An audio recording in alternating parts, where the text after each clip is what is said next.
Good morning दोस्तों। आज की क्लास में मैं आप सभी का स्वागत करता हूं। और आइए आज हम देखते हैं बाजार के अन्य स्वरूप।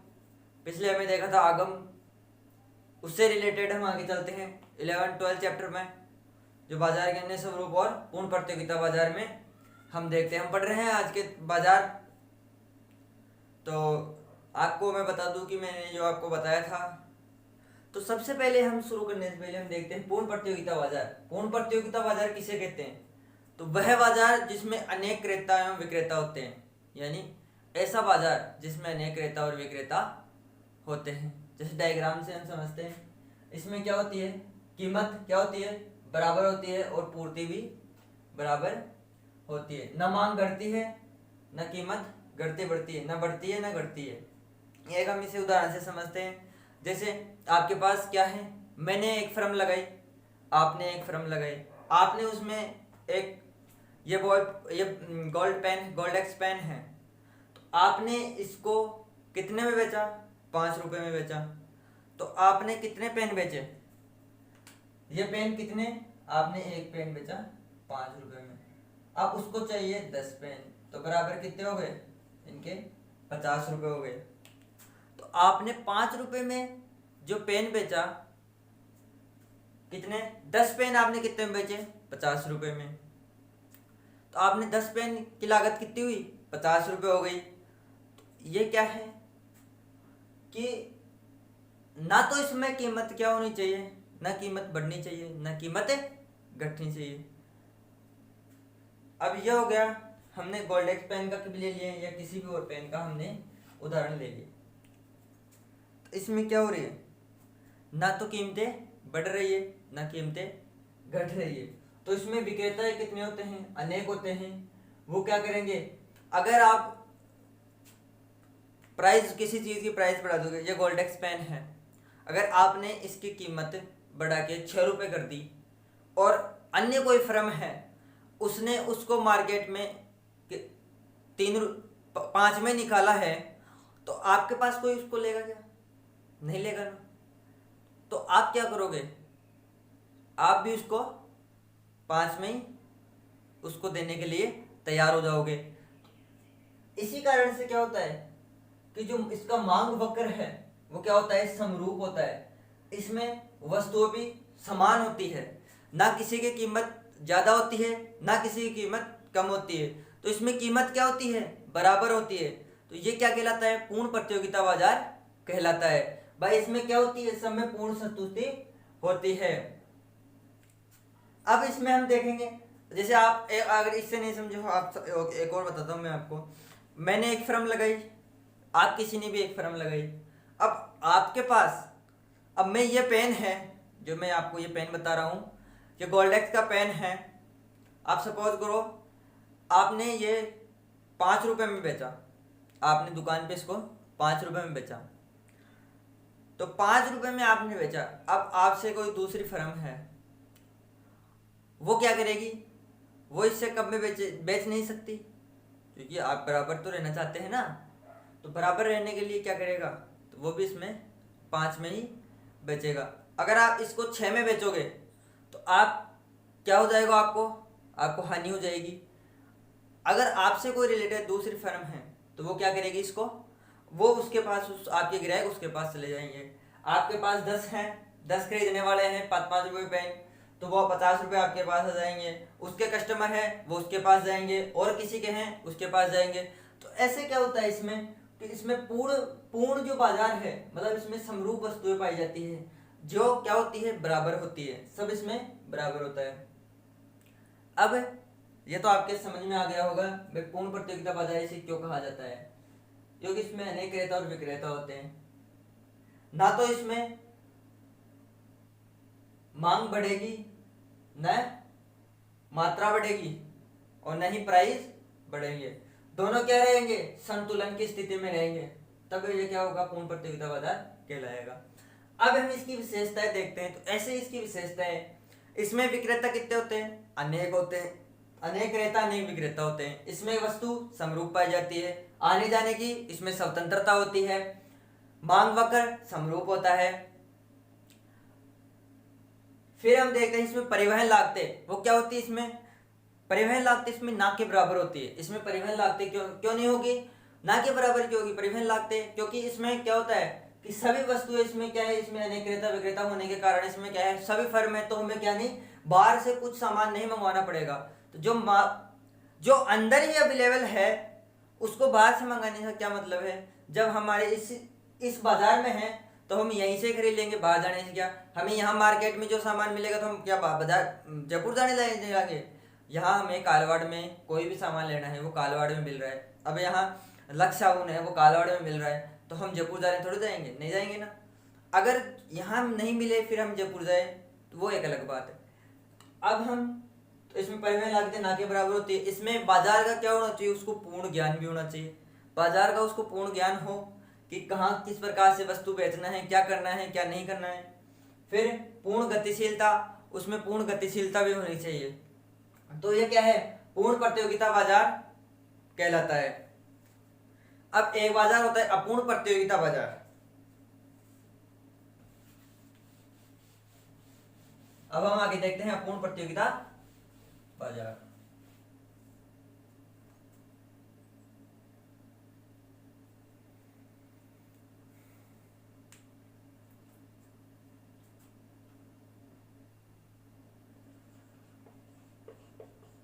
अपूर्ण प्रतियोगिता बाजार, तो इसमें क्या होगा, हमने देखा उसमें, तो इसमें सभी वो बाजार आएंगे, अपूर्ण प्रतियोगिता बाजार सभी इसमें आते हैं, जैसे एकाधिकार, एकाधिकारात्मक और जैसे पूर्ण प्रतियोगिता, ये सभी से मिलकर ये अपूर्ण प्रतियोगिता बाजार बनता है। अब इसमें ये वह बाजार होता है जिसमें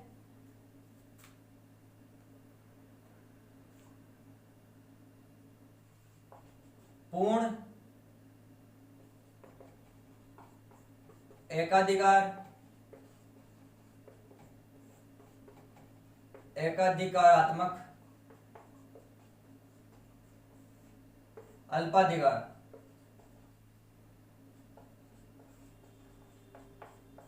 ये क्या होते हैं इसमें, इस बाजार में शामिल होते हैं। तो एक एक हम देखते हैं, हमने पूर्ण प्रतियोगिता देख लिया, अब इसकी परिभाषा। अब एकाधिकार बाजार,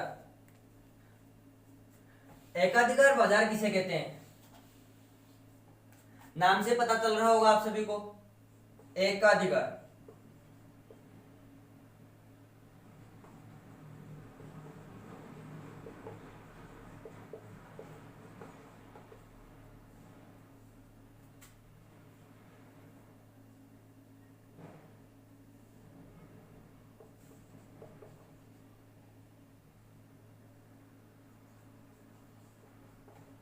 वह बाजार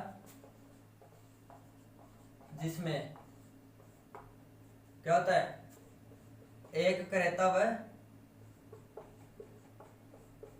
विक्रेता होता है।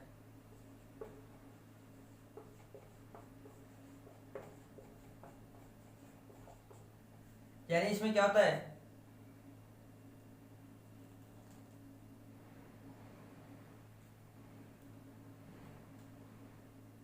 एक क्रेता एक ही विक्रेता होते हैं।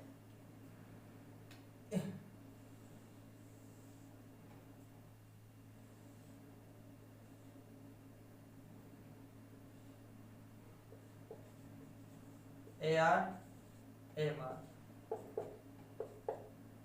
मतलब जो इसका ए आर एम आर है वो क्या होता है, कम लोचदार होता है, यानी कम, एक से कम, तो ये क्या है, एकाधिकार। तो ये क्या है, इसमें क्या होता है, मांग वक्र हमेशा ए आर और एम आर,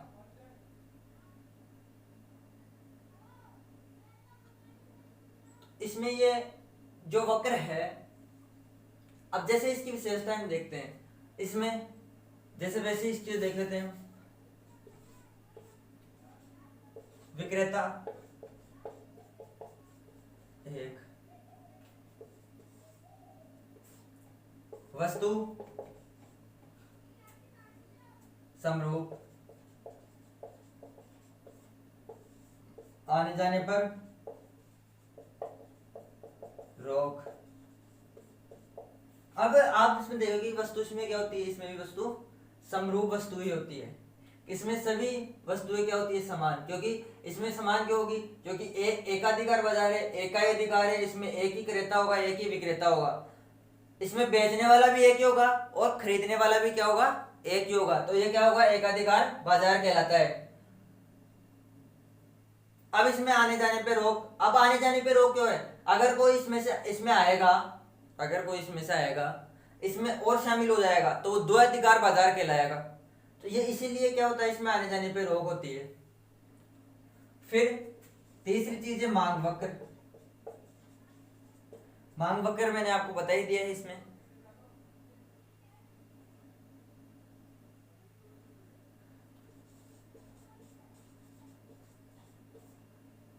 परिवहन लागतें वो भी ना के बराबर। इसमें क्या होती है, परिवहन लागतें भी ना के बराबर होती है, क्योंकि इसमें क्या है, एक का ही अधिकार है। तो इसमें एक ही क्रेता है, एक ही विक्रेता है, बेचने वाला भी एक है, खरीदने वाला भी एक ही है।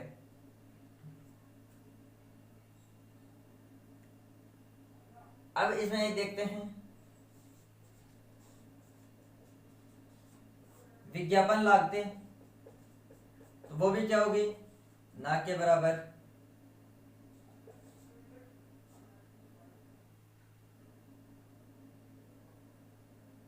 और इसमें कीमत विभेद। इसमें क्या होता है, एकाधिकार बाजार में कीमत विभेद पाया जाता है। कीमत विभेद कैसे, जैसे आपने किसी वस्तु को खरीदी, तो वो क्या है, उसको अलग अलग कीमत पे बेचता है। जैसे कोई भी चीज का उदाहरण लेते हैं हम, एक आपने कोई भी चीज खरीदी तो उसकी कीमत क्या है, जैसे इस पेन की कीमत 20 रुपए है मार्केट में, उसने इसके 20 लिए, इसमें 10 ले लिए, इसके और कुछ ले लिए। तो ये क्या जब पाया जाता है, इसमें कीमत में विभेद पाया जाता है, जो अलग अलग कीमतों पर आधारित होता है। हमने देख लिया कि एकाधिकार बाजार किसे कहते हैं। यहां तक आपको समझ में आया। हम आगे चलते हैं एकाधिकारात्मक पर।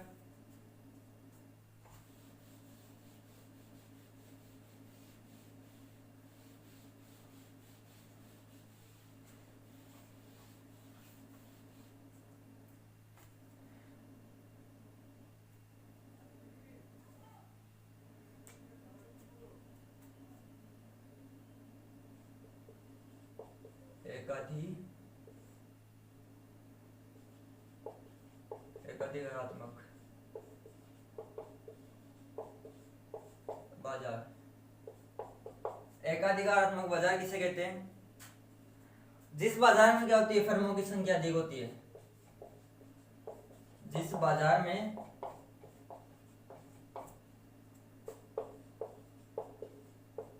फर्मों की संख्या क्या होती है, अधिक होती है, ये क्या कहलाता है, एकाधिकार बाजार कहलाता है।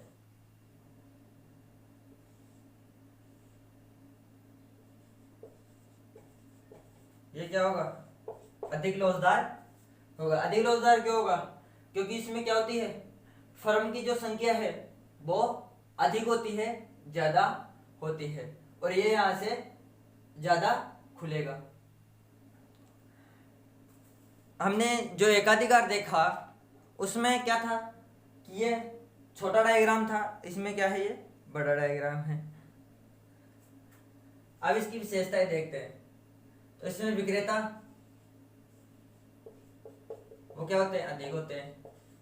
क्रेता और विक्रेता अधिक होते हैं।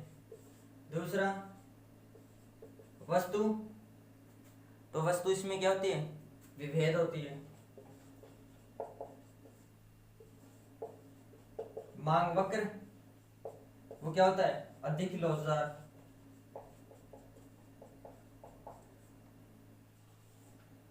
मांग वक्र क्या होता है, अधिक लौजदार होता है। परिवहन लागतें, तो इसमें होगी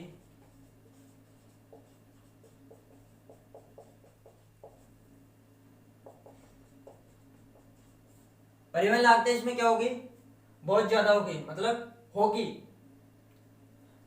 फिर पांचवा, आने जाने क्या होगी इसमें, स्वतंत्रता।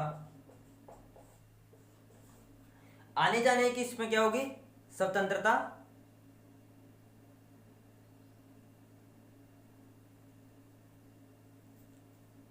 और इसमें विज्ञापन लागतें,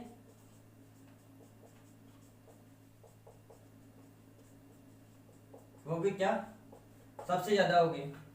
जो सातवां है, इसमें क्या होगा, समूह है। इसमें क्या होगा, समूह। समूह कैसे, जैसे एक जियो की सिम है, उसका एक समूह है, एयरटेल की सिम है, उसका एक समूह है। अभी जियो ने प्राइस बढ़ा दिए तो एयरटेल ने थोड़ी बढ़ा दिए। तो जियो अगर प्राइस बढ़ाएगा तो सब काय की सिम खरीदेंगे, एयरटेल की खरीदेंगे, क्योंकि एयरटेल वालों ने क्या, इसके प्राइस नहीं बढ़ाए, वोडाफोन वालों ने नहीं बढ़ाए। अगर जियो ने सबसे जो कम जो डाटा यूज पैक होता है वो जियो का है, अभी सब ने क्या कर दिया, उस पे इसकी रेट बढ़ा दी है। तो ये क्या होता है, इसमें एक समूह होता है कि समूह बनाकर चलते हैं। जैसे जियो का अलग समूह है, एयरटेल वोडाफोन का अलग समूह है, और कोई सी फर्म है उसका अलग समूह है। अब इसमें हम देखते हैं, वो आता है अल्पाधिकार बाजार।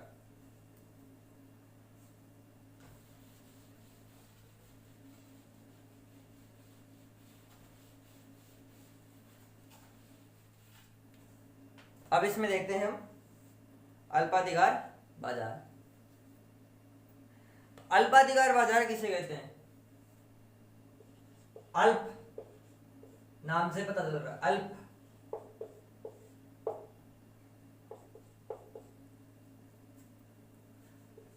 दो से अधिक और 10 से कम, 2 से अधिक और 10 से कम क्या होती है, इसमें फर्म होती है, जिसमें क्या पाया जाता है, समरूप वस्तु और वस्तु विभेद दोनों पाया जाता है। इसमें वस्तु विभेद और प्लस समरूप वस्तु। तो वस्तु विभेद और समरूप वस्तु इसमें दोनों होती है। तो इसमें क्या होगी कि इसमें 2 से अधिक और 10 से कम, ये क्या होगी, इसमें क्रेता विक्रेता हो गए। तो इसमें मांग क्या होगी, हमेशा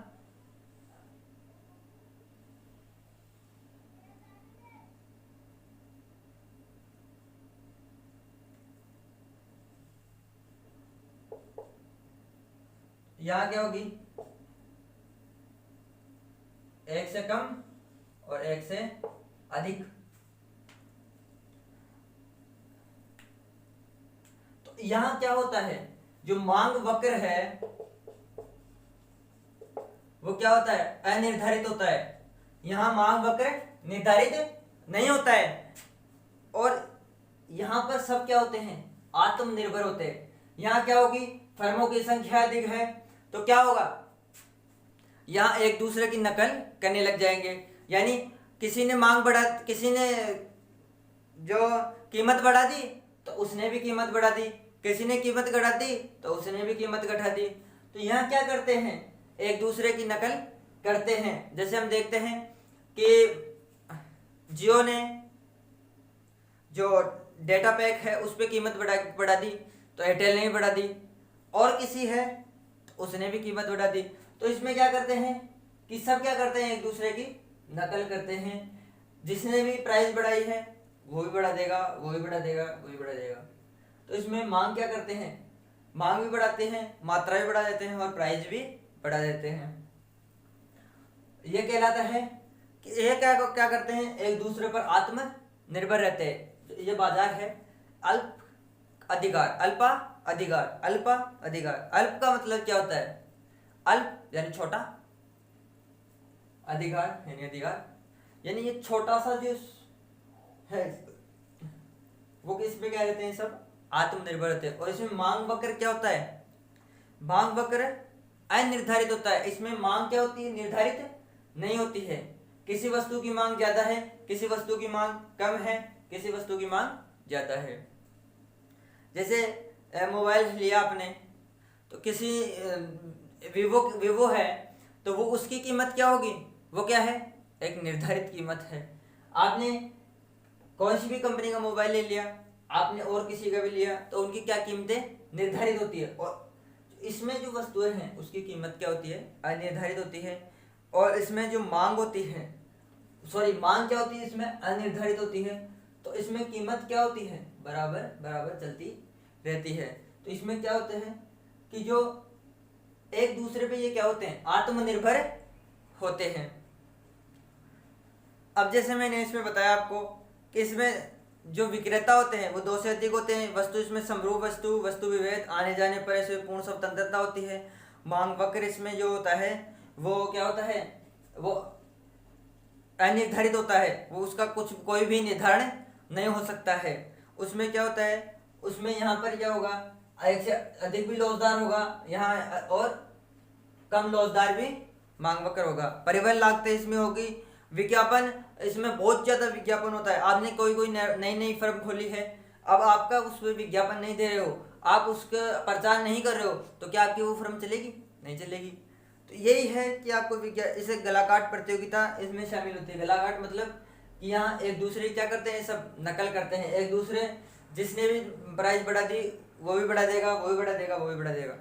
ये क्या था, हमने पढ़ा पूर्ण प्रतियोगिता में एकाधिकार, एकाधिकारात्मक और द्वाधिकार भी मैंने इसमें आता है, जो मैंने आपको बता दिया। द्वाधिकार कब होगा, जब एकाधिकार में कोई भी दूसरा व्यक्ति कह रहता है विक्रेता, वो इसमें आ जाएगा, तो द्वाधिकार बाजार हो जाएगा। अल्पाधिकार हमने पढ़ लिया। तो 11-12 चैप्टर आपका यहीं समाप्त होता है। मैं आपसे यहीं विदा लेता हूँ। थैंक यू, धन्यवाद। देखते रहिए हमारे channel study point classes Kalwad. जय हिंद, जय भारत।